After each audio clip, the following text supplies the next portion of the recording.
당장 이 집에서 꺼져! 남편의 그 한마디가 제 뺨을 때린 그 손찌검이 우리 부부 관계의 끝이 아니었습니다. 오히려 그것은 오만방자했던 시댁 식구들의 화려한 인생을 나락으로 떨어뜨릴 복수의 서막이었죠. 제가 마련해준 모든 것을 당연하게 누리면서도 저를 식충이라 무시했던 그들에게 진짜 집주인이 누구인지, 돈줄이 누구인지 똑똑히 알려줄 시간이 온 겁니다. 제 통쾌한 복수극이 궁금하시다면 지금 바로 좋아요와 구독을 눌러주세요. 평안한 노년 채널에서 지금 시작합니다. 차가운 겨울비가 내리던 그날 밤, 남편이 휘두른 손찌검은 저를 집 밖으로 내쫓았을 뿐만 아니라 그의 가족 전체가 누리던 호화로운 삶에 마침표를 찍었습니다. 제 막대한 재산에 기생하면서도 매일같이 저를 식충이 취급하며 비웃던 자들이었죠. 연말에 서울은 뼈를 애는 듯한 추위로 가득했습니다. 칼날 같은 바람이 창문 틈새를 비집고 들어와 마음속까지 시리게 만들었죠. 저는 한남동의 으리으리한 고급 빌라, 그 넓기만한 주방에 서 있었습니다. 시어머니를 위해 끓이던 갈비탕의 간을 보면서도 손은 여전히 떨리고 있었어요. 진한 갈비 국물과 인삼의 향이 코끝을 찔렀습니다. 원래라면 따뜻하고 화목한 저녁 식사를 떠올리게 해야 할 이 냄새가 어째서인지 제 마음을 무겁게 짓누르기만 했습니다. 최 여사댁의 며느리로 들어온 지 3년. 저는 단 하루도 주방 일을 소홀히 한 적이 없습니다. 본래 저는 부족함 없이 자란 재벌가의 외동딸이었지만 남편 민준 씨를 사랑했기에 모든 것을 버릴 수 있었습니다. 명품 옷을 벗어 던지고 현모양 처이자 싹싹한 며느리의 상징인 앞치마를 둘렀죠. 이 빌라, 식기 하나하나, 심지어 정원의 장미 한 송이까지 모두 저희 부모님께서 딸을 위해 몰래 마련해 주신 혼수였습니다. 하지만 시댁 식구들의 눈에 저는 그저 운 좋게 능력 있는 건설사 사장 남편을 만난 빌부터 사는 며느리일 뿐이었죠. 저녁 7시 정각, 민준 씨의 외제차가 문 앞에 멈춰서는 소리가 들렸습니다. 저는 서둘러 뜨거운 김이 모락모락 나는 갈비탕을 그릇에 옮겨 담았습니다. 그때 위층에서 최 여사가 내려왔습니다. 집에만 있으면서도 화장은 한치의 오차도 없이 완벽했죠. 지난달 제가 직접 골라 사들인 값비싼 실크 잠옷을 입고 있었습니다. 그녀는 식탁에 앉아 제가 정성껏 차린 저녁상을 날카로운 눈으로 훑어보았습니다. 며느리가 얼마나 고생했는지 묻는 따뜻한 말 한마디 없이 숟가락을 들어 갈비탕 국물부터 한 입 맛보더군요. 그리고 불과 1초 후 숟가락이 사기 그릇에 부딪히는 요란한 소리가 주방을 울렸습니다. 최 여사는 얼굴을 잔뜩 찌푸리며 맛보던 국물을 깨끗한 대리석 바닥에 깸뱉어버렸습니다. 그리고는 날카롭게 소리쳤죠. 얘, 너 이 늙은이를 죽이려고 작정했니? 국을 이렇게 바닷물처럼 짜게 끓이면 누가 먹으라고. 집에서 놀고 먹으면서 남편이랑 자식 수발되는 거 하나 제대로 못해? 저는 깜짝 놀라 달려가 국물 맛을 보았습니다. 분명 간은 짜지 않고 딱 맞았습니다. 구수하고 깊은 맛이 일품이었죠. 시어머니가 또 트집을 잡으려는 것임을 깨달았지만 그날따라 켜켜이 쌓인 피로감 때문에 더는 잠자코 있을 수가 없었습니다. 저는 조심스럽게 설명했습니다. 어머님, 제 입에는 간이 딱 맞는데요. 혹시 요즘 피곤하셔서 입맛이 좀 변하신 거 아닐까요? 따뜻한 물 한 잔 가져다 드릴게요. 그 말 한마디가 시어머니의 영린을 건드린 모양입니다. 그녀는 식탁을 손으로 세게 내리쳤고 그 바람에 갈비탕 그릇이 흔들리며 하얀 식탁보 위로 국물이 튀었습니다. 뭐? 이제 아주 대놓고 말대꾸를 하는구나. 내가 늙어서 미각도 오락가락 한다는 거니?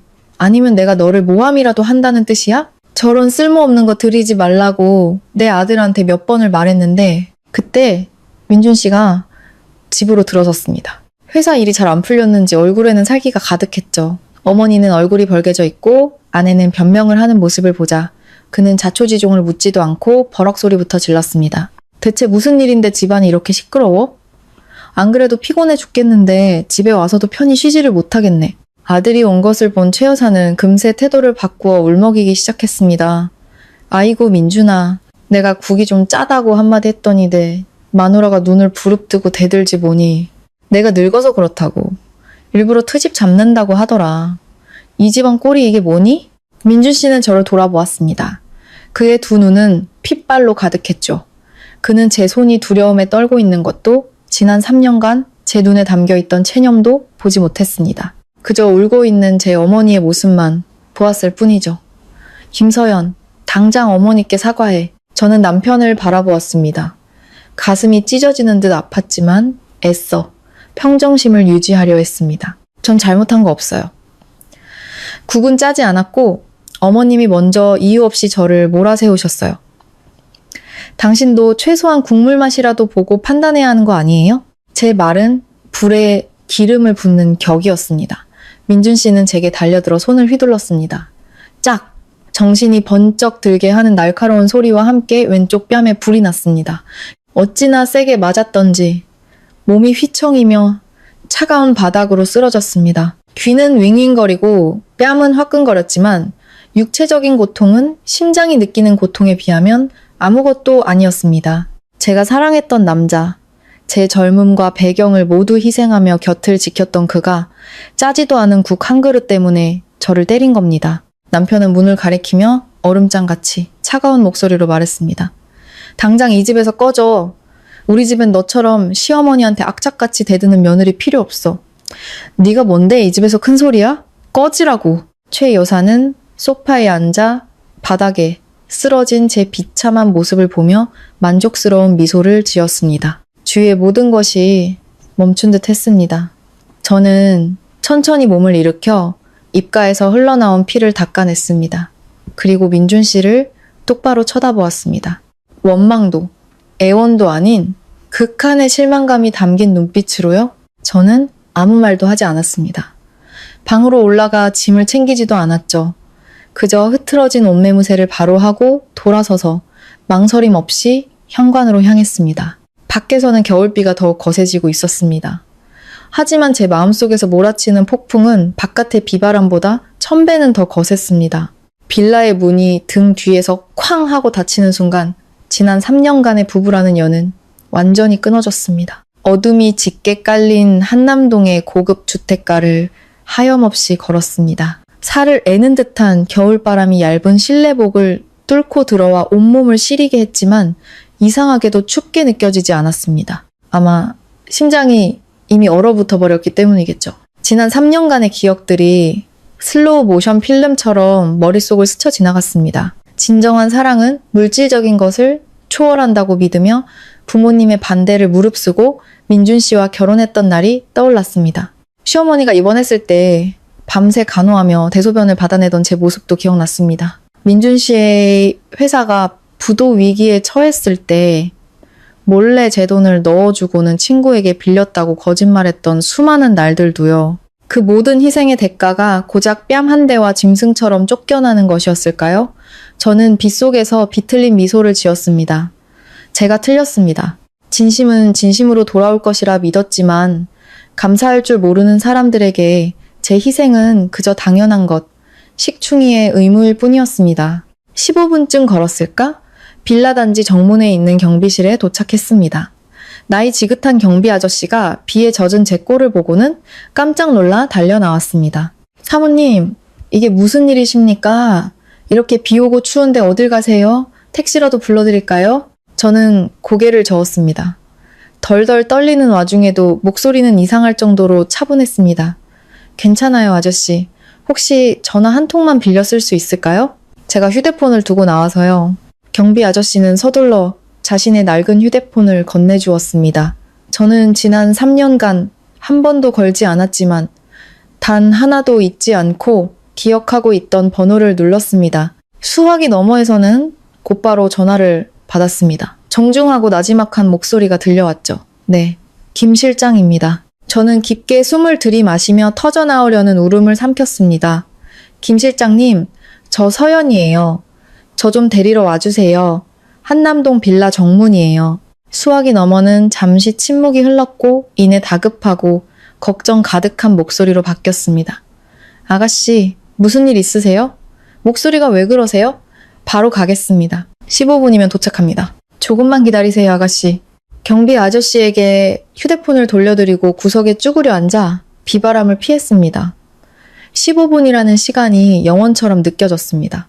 마침내 익숙한 마이바흐의 헤드라이트가 어둠을 뚫고 나타났습니다. 차가 멈추고 수십 년간 저희 아버지를 모셔온 충직한 김 실장님이 우산을 들고 황급히 내렸습니다. 흠뻑 젖어 입술이 파랗게 질린 저를 보자 김 실장님은 안타까움을 감추지 못했습니다. 세상에, 아가씨, 꼴이 이게 뭡니까?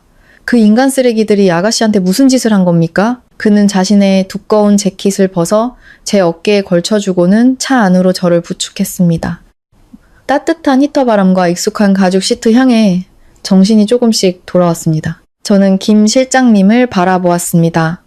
제 눈빛은 더 이상 순종적인 며느리의 것이 아니었습니다. 그것은 태양그룹의 유일한 상속녀 김서연의 차갑고 단호한 눈빛이었습니다. 저는 또박또박 한 글자 한 글자 힘주어 말했습니다. 김 실장님, 잘 들으세요. 지금 당장 은행에 연락해서 내일 아침 최 여사에게 자동이체 되던 월 500만 원 즉시 중단시키세요. 단 1원도 흘러들어가지 않게 하세요. 김 실장님은 이미 휴대폰을 든 채 고개를 세차게 끄덕였습니다. 네, 아가씨. 바로 처리하겠습니다. 저는 푹신한 시트에 몸을 기대고 눈을 감은 채 다음 지시를 내렸습니다. 둘째, 이 변호사님께 연락해서 한남동 빌라명의 회수 절차 준비하라고 하세요. 내일 아침 그 집에서 변호사님을 뵙고 싶습니다. 그리고 가장 중요한 것, 내일 정오를 기점으로 그 빌라의 전기, 수도, 인터넷을 모두 끊어버리세요. 사유는 집주인의 서비스 해지 요청입니다. 김 실장님은 백미러로 저를 보았습니다. 그의 눈에는 안타까움과 통쾌함이 뒤섞여 있었습니다. 걱정 마십시오, 아가씨. 그들이 예의라는 걸 배우게 해드리겠습니다. 너무 오래 참으셨습니다. 차는 칠흑 같은 어둠을 가르며 질주했습니다. 화려하지만 사람의 온기라고는 없던 그 빌라를 뒤로 한 채 저는 알았습니다.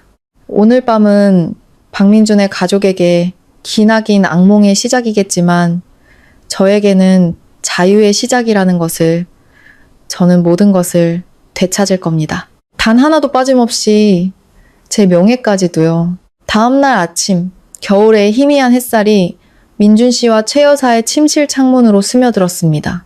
그 호화로운 빌라의 일상은 순식간에 뒤죽박죽이 되어버렸죠. 민준 씨는 어젯밤 마신 술 때문에 깨질 듯한 두통을 느끼며 잠에서 깼습니다. 저를 쫓아낸 뒤 그는 혼자 술을 마시며 제 고집을 탓했더랬죠. 옆자리를 보니 제 베개는 싸늘하게 식어 있었습니다. 순간 가슴 한편이 허전했지만 곧 남자의 자존심으로 그 감정을 덮어버렸습니다. 친정에나 가서 징징거리고 있겠지. 며칠이나 버티나 보자고. 나 없이, 이 집 없이 살 수 있을 것 같아? 아래층에서는 최 여사도 일어났습니다. 그녀는 습관처럼 텅 빈 식탁에 앉아 제가 매일 아침 차려주던 따뜻한 한정식 아침상을 기다렸습니다. 하지만 오늘 그녀의 앞에는 차가운 식탁뿐이었습니다. 주방은 냉기가 감돌았고 어젯밤 먹다 남은 음식물과 설거지거리가 싱크대에 그대로 쌓여 있었습니다. 시큼한 음식물 쓰레기 냄새가 역하게 올라왔죠. 최 여사는 얼굴을 찌푸리며 위층을 향해 소리쳤습니다. 민준아, 내 마누라 아직도 안 들어왔니? 해가 중천인데 밥하는 사람도 없고 이 늙은이를 굶어 죽일 셈이야? 민준 씨는 헝클어진 옷차림으로 비틀거리며 내려왔습니다. 어질러진 집안 꼴에 그 역시 눈살을 찌푸렸죠. 평소 같으면 그가 아무리 늦게 일어나도 집안은 먼지 하나 없이 깨끗했고 옷은 완벽하게 다려져 있었으며 아침 식사는 따뜻하게 준비되어 있었습니다. 제 손길이 사라진 집은 이상할 정도로 황량했습니다. 나갔으면 그냥 나가라고 해요, 엄마. 걔 얘기 좀 그만하세요. 머리 아파 죽겠으니까. 그냥 설렁탕이나 시켜 먹죠. 최 여사는 입을 삐죽였습니다. 내가 걔 성격을 모를까봐? 분명 이 근처 어딘가에 숨어서 우리가 먼저 숙이고 들어오길 기다리고 있을걸. 꿈도 야무지지. 그런 버릇없는 며느리는 된통 당해봐야 정신을 차려. 이 집 없으면 길바닥에서 굶어 죽을 주제. 최 여사는 벽시계를 보았습니다. 시계는 구실을 향해 가고 있었죠. 그녀의 눈에 희망의 빛이 어렸습니다. 오늘은 매달 5일, 지난 3년간 매달 5일, 오전 9시 정각이 되면 그녀의 휴대폰에서는 익숙한 알림음이 울렸습니다. 계좌에 500만 원이 입금되었다는 문자 메시지였죠. 민준 씨가 사업 보너스를 타서 어머니 용돈으로 드리는 것이라고 말한 돈이었습니다. 최 여사는 그 돈 덕분에 어깨에 힘을 주고 다녔습니다. 친구들에게 아들이 얼마나 능력 있고 효자인지 자랑했죠. 그 돈이 있었기에 비싼 피부 관리를 받고 명품 옷을 사 입고 부유한 친구들과의 브런치 모임에도 나갈 수 있었습니다. 최 여사는 휴대폰을 꽉 쥔 채 화면에서 눈을 떼지 못했습니다. 마치 선물을 기다리는 아이처럼 들떠 있었죠. 얼마 전 봐둔 명품 가방이 있었는데 돈만 들어오면 바로 결제할 생각이었습니다. 김서연, 그녀는 신경 쓸 거 없어. 돈만 있으면 돼. 이 500만 원이면 걔보다 훨씬 나은 가사 도우미를 구할 수 있지. 하지만 시간은 무심하게 흘러갔습니다. 9시, 아무 일도 없었습니다. 9시 5분, 여전히 조용했습니다. 9시 15분, 휴대폰은 아무런 알림도 울리지 않았습니다. 거실에는 침묵이 흘렀고 시계의 초침 소리만이 그녀의 불안한 마음을 두드리는 듯 했습니다.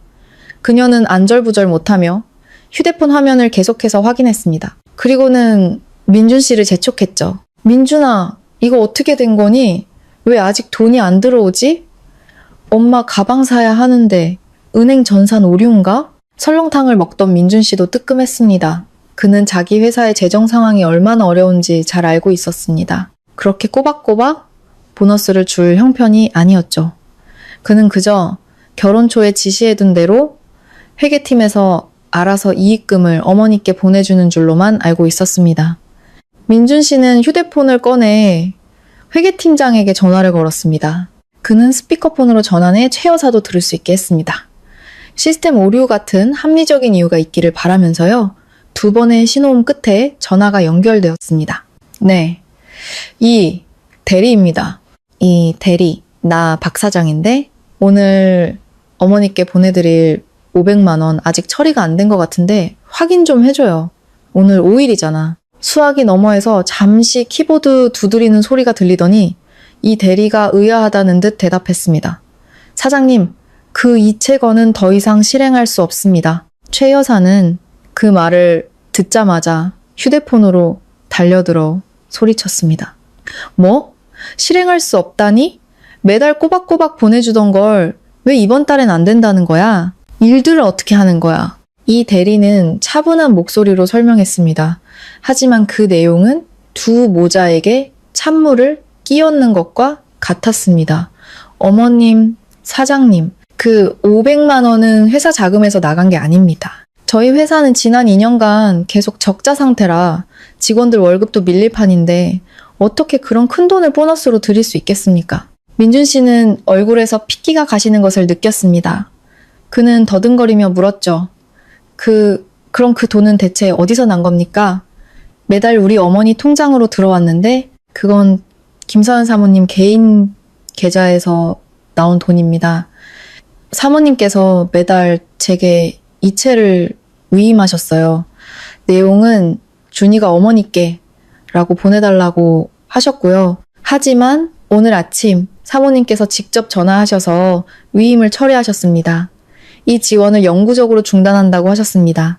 순간 세상이 무너지는 듯 했습니다. 최 여사는 소파에 털썩 주저앉았습니다. 그녀의 얼굴은 불그락 푸르락 하더니 이내에 새하얗게 질렸습니다. 그녀가 친구들에게 자랑하던 돈, 그녀의 허영심을 채워주던 그 돈이 그녀가 식충이라고 무시하고 저주하던 며느리의 동정이었다는 사실을 받아들일 수 없었습니다. 민준 씨는 넋이 나간 사람 같았습니다. 남성으로서의 자존심에 치명적인 상처를 입었죠. 그는 그저 아내에게 얹혀 사는 허수아비에 불과했다는 사실을, 심지어 아내를 때리기까지 했다는 사실을 깨달았습니다. 최 여사는 떨리는 목소리로 중얼거렸습니다. 아니야, 그럴 리가 없어. 그 천하의 맹추가 어디서 그런 큰 돈이 나? 네가 잘못 안 거야, 이 대리. 제가 잘못 알 리 없습니다, 어머님. 사모님은 드러내지 않으셨지만 엄청난 자산가십니다. 그럼 이만 끊겠습니다. 전화는 끊겼고 끔찍한 진실만이 호화로운 거실에 남았습니다. 바로 그때 최 여사의 휴대폰이 다시 울렸습니다. 명품 매장에서 온 문자였죠. 고객님, 가방 예약금 잔금 처리 부탁드립니다.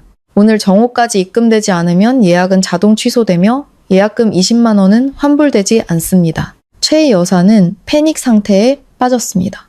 민준아, 당장 엄마한테 500만 원만 보내줘. 빨리! 가방 예약했는데 이거 못 사면 예약금 날린단 말이야. 네가 사장이잖아. 민준 씨는 절망에 빠져 소리쳤습니다. 돈이 어디 있어요, 어머니? 회사 빚더미에 앉았다고요? 제 신용카드는 거기까지 말하던 민준 씨는 문득 자신이 사용하던 VVIP 블랙카드를 떠올렸습니다. 서연이 만들어준 가족카드였죠. 그는 급히 지갑에서 카드를 꺼내 은행 앱으로 한도를 확인했습니다. 하지만 화면에 뜬 붉은색 글씨는 그의 마지막 희망마저 앗아갔습니다. 주카드 소유자의 요청으로 사용이 정지된 카드입니다. 모든 현금 흐름과 신용이 끊겼습니다. 그들이 누리던 모든 풍요는 신기루처럼 사라졌습니다. 최 여사는 가슴을 부여잡고 거친 숨을 몰아쉬었습니다. 혈압이 오르는 것이 느껴졌죠.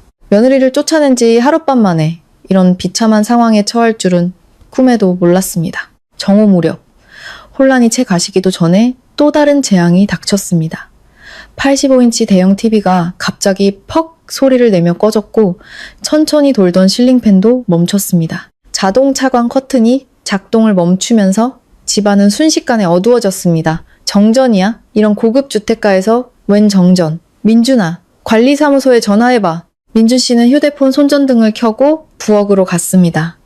하지만 정수기에서는 물 한 방울 나오지 않았습니다. 싱크대 수도꼭지를 틀어봐도 마찬가지였죠. 물도 끊겼어요, 어머니. 불길한 예감이 그의 머릿속을 스쳤습니다. 그는 주택관리사무소에 전화를 걸었습니다. 여보세요. 비동 1205호인데요. 왜 갑자기 전기랑 수도가 다 끊긴 겁니까? 관리비도 꼬박꼬박 냈는데 일 처리 이런 식으로 할 겁니까? 직원은 정중하지만 단호한 목소리로 대답했습니다. 고객님, 확인 결과 비동 1205호는 주택 소유주이신 김서연님의 직접적인 요청에 따라 전기 및 수도 공급이 중단되었습니다. 민준 씨는 얼어붙었습니다. 뭐라고요? 내가 남편인데 내가 그런 요청을 한 적이 없는데? 죄송합니다만 등기부 등본 및 서비스 계약서상 유일한 합법적 소유주는 김서연님 한 분으로 되어 있습니다. 김서연님께서 금일 정오를 기점으로 거주자가 없다는 사유로 서비스 해지를 요청하셨습니다. 저희는 규정대로 처리했을 뿐입니다. 민준 씨의 손에서 휴대폰이 떨어졌습니다. 그는 넋 나간 표정으로 어머니를 바라보았습니다. 어머니, 서연이가 다 끊었어요. 전기, 수도 이 집에 사는 사람 없다고 했대요. 최 여사는 그 말을 듣고 펄쩍 뛰었습니다. 그 미친년이 감히 이 집은 내 아들 집이야. 걔가 뭔데 끊고 말고야. 당장 전화해서 돌아오라고 해. 내가 아주 버르장머리를 고쳐놓을 테니까. 하지만 민준 씨는 이제야 끔찍한 진실을 깨닫기 시작했습니다. 3년 전 집을 살 때 서연의 부모님은 결혼 선물이라고 했습니다. 하지만 그는 단 한 번도 관련 서류를 본 적이 없었습니다. 당연히 부부 공동명의일 것이라고 생각했죠. 하지만 이제 관리사무소 직원의 한마디 한마디가 그의 머리에 모처럼 박혔습니다. 유일한 합법적 소유주는 김서연님. 그는 깨달았습니다. 자신은 이 집의 주인이 아니었습니다. 돈도 권리도 없었습니다. 친구들에게 자랑하던 이 넓고 화려한 빌라는 이제 전기와 수도, 난방도 되지 않는 차갑고 어두운 감옥이 되어버렸습니다. 겨울의 냉기가 굶주림과 공포와 뒤섞여 온몸을 파고들었습니다. 그는 바닥에 주저앉아 머리를 감싸쥐었습니다. 태어나서 처음으로 그는 두려움을 느꼈습니다. 자신이 무시했던 아내, 그녀의 복수 방식이 두려웠습니다. 소리치지도 욕하지도 않으면서 사람의 숨통을 조여오는 그녀의 치밀하고 잔인한 방식이 무서웠습니다. 저는 태양그룹 본사 제 사무실에 앉아 태블릿 화면에서 눈을 떼지 않았습니다. 화면에는 한남동 빌라, 정문 CCTV 영상이 실시간으로 나오고 있었죠. 이 변호사님은 그의 팀이 현장에 도착해 다음 단계를 진행할 준비가 되었다고 메시지를 보내왔습니다. 오후 이 시정각 검은색 세단 한 대가 빌라 앞에 멈췄습니다. 정장을 입은 남자 2명이 서류 뭉치를 들고 내렸습니다. 그들은 초인종을 누르지 않았습니다. 한 명이 능숙하게 코팅된 A3 크기의 안내문을 철문에 단단히 부착했습니다. 재산권 행사 통지서. 본 빌라는 김서연 씨의 단독 소유 재산임을 알립니다. 현재 불법으로 거주하고 있는 분들은 24시간 이내에 모든 개인 물품을 가지고 퇴거해 주시기 바랍니다. 이를 방해할 시 법적 조치를 취할 것입니다. 이 변호사님의 단호한 행동은 즉시 주위 이웃들의 시선을 끌었습니다. 건너편 집에 사는 최 여사가 늘 아들 자랑을 하던 아주머니가 가장 먼저 달려 나왔습니다. 곧이어 다른 이웃들도 하나둘씩 모여들었죠. 어머 세상에, 이 집이 민준 씨 부인 거였어? 최 여사는 아들이 사준 집이라고 입이 닳도록 자랑하더니 며느리한테 쫓겨나게 생겼네. 꼴 좋다. 내가 그럴 줄 알았어. 민준 씨 회사 어렵다는 소문이 파다하더라고. 그 며느리가 참 착하고 순했는데 오죽했으면 저렇게까지 할까. 안에서 소란을 들었는지 빌라 문이 열리고 최 여사가 뛰쳐나왔습니다. 굶주림과 걱정으로 뱃속해진 얼굴에 머리는 헝클어져 있었죠. 그녀는 자신을 향해 수군거리는 이웃들을 보고 소리치려다 철문에 붙은 통지서를 발견하고는 그 자리에 멈춰 섰습니다. 내용을 훑어본 그녀의 얼굴은 분노와 수치심으로 새빨개졌습니다. 어떤 놈이야? 누가 감히 남의 집 대문에 이딴 걸 붙여. 이 집은 내 집이고 내 아들 집이야. 김서연이 뭔데? 건너편 아주머니가 비웃으며 말했습니다. 최 여사, 아직도 정신 못 차렸네. 저기 버젓이 써있잖아. 등기부등본이 있으니 저렇게 당당하게 나오지. 평소에 며느리한테 어떻게 했으면 저 지경이 돼? 최 여사는 이성을 잃고 철문에 달려들어 통지서를 찢으려 했습니다. 하지만 이 변호사님이 미리 예상한 대로 통지서는 단단하게 코팅되어 있었고 강력한 접착제로 붙어 있어 뗄 수 없었습니다. 그녀가 손톱으로 긁을수록 손톱만 부러질 뿐이었죠. 그때 민준 씨도 달려나왔습니다. 그는 절망적으로 철문을 긁고 있는 어머니와 그 모습을 구경하는 이웃들을 보고 극심한 굴욕감을 느꼈습니다. 그가 쌓아 올린 모든 허영심이 산산조각 나는 순간이었죠. 어머니, 그만하세요. 남들 웃음거리 되지 말고 제발 집으로 들어가요. 최 여사는 아들의 가슴을 주먹으로 치며 울부짖었습니다. 내 마누라가 한 짓 좀 봐. 우리를 개 쫓아내듯 내쫓고 있어. 당장 전화해서 저 빌어먹을 종이 떼라고 해. 이 수모를 당하고는 못 살아. 저는 그 광경을 화면으로 지켜보며 어떤 동정심도 느끼지 않았습니다. 지난 3년간 그들은 제 감정과 자존심을 단 한 번이라도 생각해 준 적이 있었던가요? 이건 시작에 불과했습니다. 어둠이 내린 빌라 안, 민준 씨는 가까스로 최 여사를 집 안으로 끌고 들어왔습니다. 그는 거실을 초조하게 서성였습니다. 소유주가 김서연이라는 사실을 믿을 수가 없었죠. 최 여사는 소파에 주저앉아 중얼거렸습니다. 집문서부터 찾아봐. 분명히 우리 두 사람한테 선물한다고 했어. 공동명의일 거야. 그 말에 민준 씨는 2층 서재로 달려갔습니다. 그는 결혼식 날 장인어른께서 상징적인 황금 열쇠를 건네주셨던 것을 기억했습니다. 하지만 등기권리증 원본은 한 번도 본 적이 없었죠. 그는 침실 벽에 숨겨진 금고를 떠올렸습니다. 비밀번호는 그의 생일이었습니다. 서연이 알려주었지만 한 번도 열어볼 생각을 하지 않았던 금고였죠. 떨리는 손으로 비밀번호를 누르자 묵직한 금고문이 열렸습니다. 안에는 붉은색 가죽 케이스에 담긴 서류 뭉치 하나만 덩그러니 놓여 있었습니다. 그는 서류를 꺼내 첫 장을 넘겼습니다. 등기 권리증, 그리고 소유자란에 찍힌 이름은 선명하고 또렷하게 김서연, 3글자뿐이었습니다. 그의 이름은 어디에도 없었습니다. 함께 들어있던 공증 서류에는 혼인 전 재산 증여 계약서라고 적혀 있었고 날짜는 혼인신고 일주일 전이었습니다. 민준 씨는 그 자리에 주저앉았습니다. 장인 장모님은 처음부터 딸을 지키기 위해 모든 것을 계산해 두었던 겁니다. 최 여사가 올라와 아들 손에 들린 서류를 낱같이 읽었습니다. 그녀는 비명을 질렀죠. 세상에, 어떻게 이럴 수가 있어. 왜 걔 이름만 있는 거야. 넌 남편이라는 놈이 3년 동안 뭐 했어. 당장 네 이름도 올리라고 했어야지. 민준 씨는 원망 섞인 눈으로 어머니를 보았습니다. 제가 어떻게 알아요. 어머니가 부잣집이니까 무조건 결혼하라고 하셨잖아요. 저도 당연히 제 것이 될 줄 알았죠. 우리가 바보였어요. 우리는 그냥 얹혀 살던 세입자였어요. 굶주림과 추위, 그리고 내일이면 길거리로 나앉게 될 거라는 공포가 그의 마지막 남은 자존심마저 짓밟았습니다. 민준 씨는 저에게 전화를 걸기로 했습니다. 제 번호는 차단되어 있었기에 거실에 있는 유선 전화로 전화를 걸었죠. 수화기 넘어 제 사무실에서 저는 익숙한 집 전화번호가 뜨는 것을 보았습니다. 저는 잠시 벨이 울리게 내버려 두다가 천천히 통화 버튼을 눌렀습니다. 하지만 아무 말도 하지 않았죠. 소연 씨 맞지? 지금 어디야? 당장 집으로 돌아와. 장난은 이쯤에서 그만해. 저는 여전히 침묵을 지켰습니다. 제 침묵에 그는 이성을 잃기 시작했습니다. 귀 먹었어? 왜 대답을 안 해? 엄마 아프신 거 안 보여? 감히 전기랑 수도를 끊어? 너 우리 가족 다 죽일 셈이야? 당장 돌아와서 원상복구시키고 어머니께 돈부터 보내. 그 말을 듣자 실소가 터져 나왔습니다. 저는 얼음처럼 차가운 목소리로 말했습니다.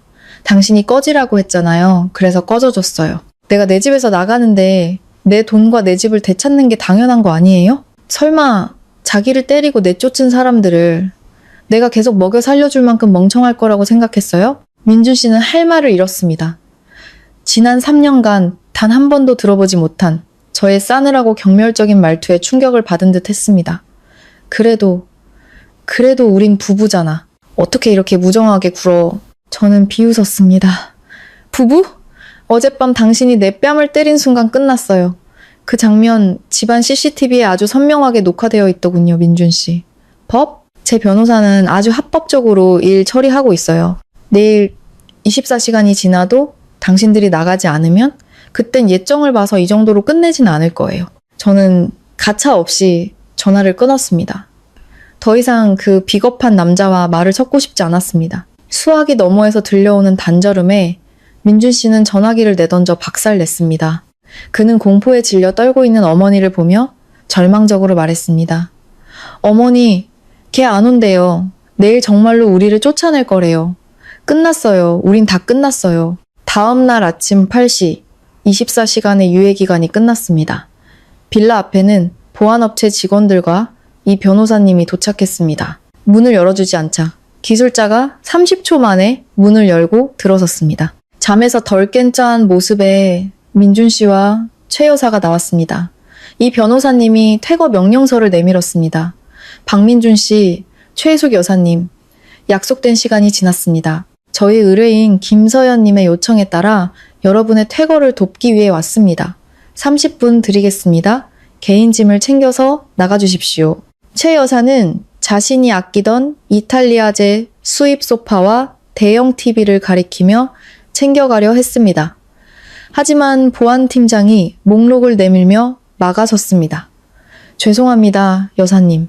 이 소파와 TV는 모두 김서연님 카드로 결제된 재산입니다. 가져가실 수 없습니다. 최 여사는 눈이 휘둥그레졌습니다.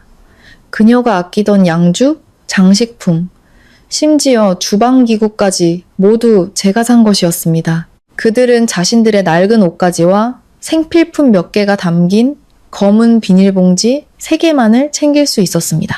철문이 등 뒤에서 굳게 닫혔습니다. 두 사람은 비닐봉지를 든 채 길 한복판에 덩그러니 서 있었습니다. 이웃들은 그 모습을 보며 수군거렸죠. 그러게 평소에 잘하지. 인과응보야. 민준 씨는 택시를 잡으려 했지만 계좌 잔고가 부족했습니다. 결국 낡은 택시 한 대를 겨우 잡아타고 한때 천국이었던 그곳을 도망치듯 떠났습니다. 택시는 서울 변두리 관악구의 허름한 여관 골목에 그들을 내려주었습니다. 페인트가 벗겨진 간판을 본 최 여사의 얼굴이 일그러졌습니다. 세상에, 이런 닭장 같은 곳에서 자라고? 엘리베이터도 없는 3층의 좁은 방은 담배 냄새와 곰팡이 냄새로 가득했습니다. 최 여사는 코를 막았죠. 차라리 시골집으로 가자. 여기가 사람 살 곳이니? 시골로 가면 온 동네 사람들 비웃음거리밖에 더 돼요? 어머니는 참을 수 있어요? 전 못해요. 회사 문제도 해결해야 한다고요. 빚쟁이 이야기에 최 여사는 입을 다물었습니다. 배에서 꼬르륵 소리가 났습니다. 민준 씨는 주머니를 뒤져 남은 돈으로 컵라면 2개를 사왔습니다. 최 여사는 불어터진 라면을 보았습니다. 한때는 제가 끓여준 진한 갈비탕을 짜다며 타박했었죠. 값비싼 그릇에 담긴 산의 진미를 마다하던 그녀였습니다. 이제 축축한 방에서 불어터진 라면을 먹는 신세가 되자 그녀는 비로소 자신이 걷어찬 행복의 가치를 깨달았습니다. 그녀는 울음을 터뜨렸습니다. 민주나 서연이가 끓여준 갈비탕이 먹고 싶구나. 그때는 그 맛있는 걸 가지고 내가 왜 그랬을까? 내 팔자가 왜 이렇게 됐을까? 허겁지겁 라면을 먹던 민준 씨도 목이 메었습니다. 그도 그리웠습니다. 퇴근하면 자신을 맞아주던 아내의 미소, 깨끗하고 향기롭던 집, 그리고 친구들 앞에서 기죽지 말라며 몰래 지갑에 돈을 넣어주던 그녀의 따뜻한 마음씨가 그는 자신의 어리석음과 무정함 때문에 모든 것을 잃었다는 것을 깨달았습니다. 한편 민준 씨의 여동생 민지는 이 모든 사실을 모른 채 친구들과 가평으로 여행을 가 있었습니다. 서울로 돌아온 그녀는 곧장 강남의 한 고급 바로 향했죠. 제가 준 가족카드가 당연히 될 것이라고 믿고 친구들에게 한턱 크게 쏘겠다며 비싼 양주와 과일을 주문했습니다. 파티가 끝나고 150만 원이 넘는 계산서가 나왔을 때 그녀는 거만하게 카드를 내밀었습니다. 하지만 잠시 후 매니저가 굳은 얼굴로 돌아왔습니다. 손님, 이 카드는 정지된 카드입니다. 다른 카드로 결제해 주시거나 현금으로 계산해 주십시오. 친구들의 비웃음 속에서 민지는 당황하여 저와 오빠에게 전화를 걸었지만 연결되지 않았습니다. 결국 돈이 없다는 사실이 드러나자 보안 요원들이 그녀를 둘러쌌습니다. 그녀는 울며불며 오빠 친구에게 연락했고 겨우 소식을 들은 민준 씨는 마지막 남은 자존심을 버리고 일수대출에 손을 댔습니다. 살인적인 이자로 돈을 빌려 동생을 빼내온 그는 길거리에서 민지의 뺨을 후려쳤습니다. 이 철없는 것사. 집안이 망한 거 몰라? 너 때문에 내가 사채까지 썼어.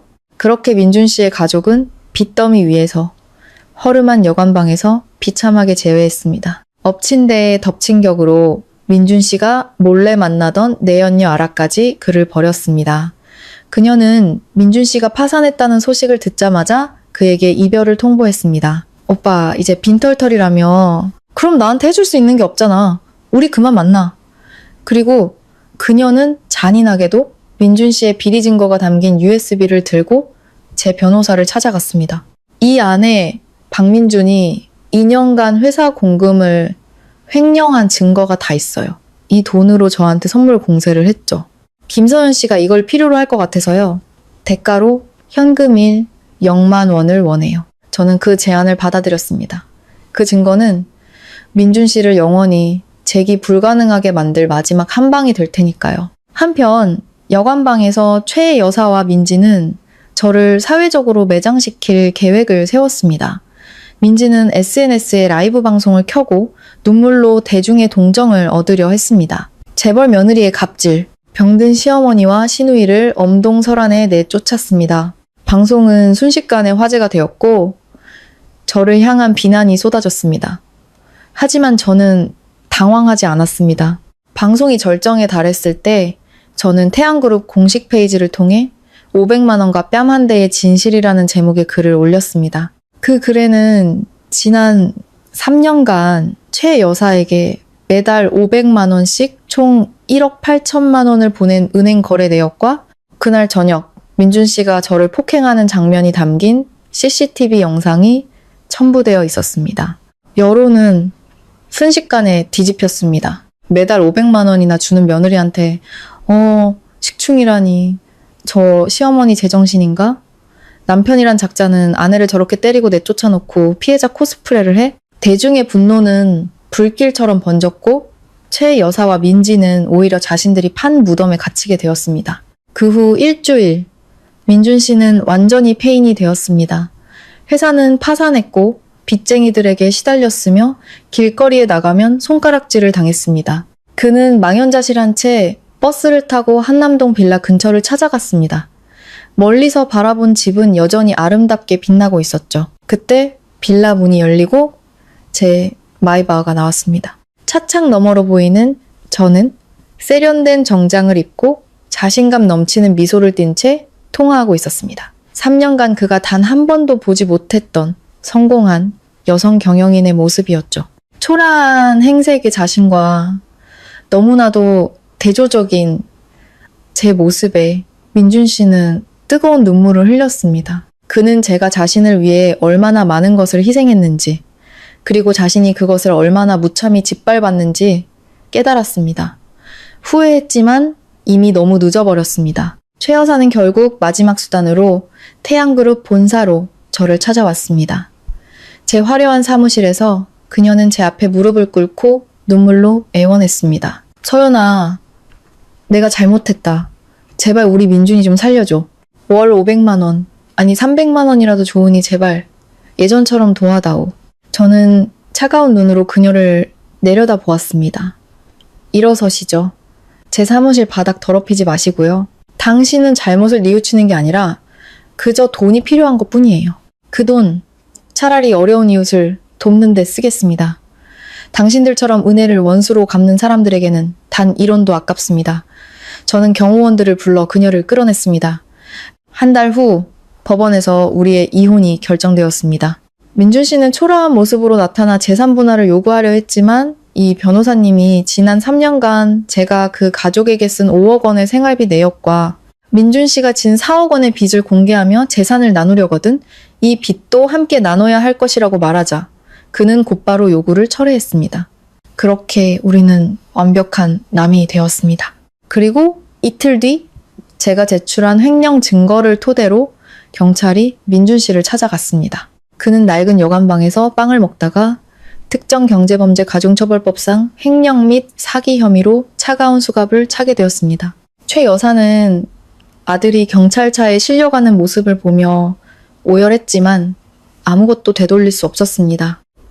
민준 씨가 구속된 후 최 여사와 민지는 사채업자들의 등살에 못 이겨 결국 야반도주 하듯 고향으로 돌아갔습니다. 3년간 버려져 폐허가 된 시골집에서 그들은 과거에 호화로웠던 생활을 그리워하며 서로를 탓하고 원망했습니다. 최 여사는 마을 식당에서 허드렛 일을 하고 민지는 근처 공장에서 재봉틀을 돌리며 비참한 나날을 보냈습니다. 그녀들은 자신들의 탐욕과 어리석음이 어떤 결과를 낳았는지 뼈저리게 후회하며 살아갔습니다.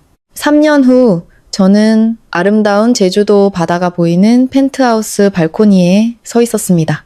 오늘은 제가 설립한 서연여성창업지원재단의 3주년 기념일입니다. 과거 최 여사에게 주던 월 500만 원을 종잣돈으로 시작한 이 재단은 이제 수백 명의 어려운 여성들이 자립할 수 있도록 돕는 든든한 버팀목이 되었습니다. 이 변호사님은 이제 제 좋은 친구가 되었습니다. 그가 와인잔을 건네며 물었죠. 민준 씨가 모범수로 가석방 된다는 소식이 있던데 만날 생각 있어요? 저는 잔을 기울이며 단호하게 대답했습니다. 아니요. 그는 자신의 죗값을 치렀고 그걸로 충분해요. 제 인생에 더 이상 그를 위한 자리는 없어요. 용서는 하되 있거나 돌아가진 않을 겁니다. 저 멀리 수평선 너머로 해가 지고 있었습니다. 붉게 물든 하늘을 바라보며 저는 진정한 평화와 자유를 느꼈습니다. 그날 밤 저를 내쫓았던 차가운 겨울비는 제 인생의 모든 아픔과 슬픔을 씻어내고 눈부신 미래를 위한 새로운 시작을 열어주었던 것입니다.